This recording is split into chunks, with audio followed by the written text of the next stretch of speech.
தேசிய அளவிலான junior national championship kabaddi போட்டிக்கு கரூரில் வீரர்கள் வீராங்கனைகள் தேர்வு செய்யப்பட்டனர். அகில இந்திய அளவிலான ஜூனியர் நேஷனல் கபடி போட்டிகள் குஜராத் மாநிலம் பரோபாவில் நடக்கிறது. இதற்காக தமிழகத்திலிருந்து ஒவ்வொரு மாவட்டத்திலும் வீரர்கள் மற்றும் வீராங்கனைகள் தேர்வு செய்யப்பட்டு போட்டிக்கு அனுப்பி வைக்கின்றனர். கரூரில் நடந்த வீரர் மற்றும் வீராங்கனை தேர்வில் கரூர் கொங்கு கலைக்கல்லூரியைச் சேர்ந்த ஆண்கள் அணியும் பெண்கள் அணியும் தேர்வு செய்யப்பட்டது. இந்த அணிகள் செப்டம்பர் 16ஆம் தேதி வெள்ளக்கோயிலில் நடக்கும் மாநில அளவிலான போட்டியில் பங்கேற்கின்றனர்.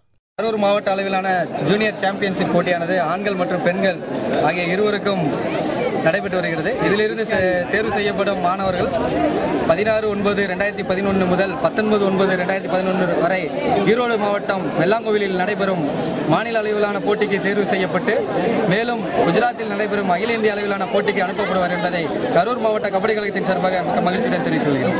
வெள்ளக்கோயிலில் 3 நாட்கள் நடக்கும் இப்போட்டியில் தேர்வு செய்யப்படும் அணிகள் தேசிய அளவில் விளையாட தகுதி பெறும். இதற்கான ஏற்பாடுகளை கரூர் மாவட்ட கபடி கழகத்தினர் செய்து வருகின்றனர்.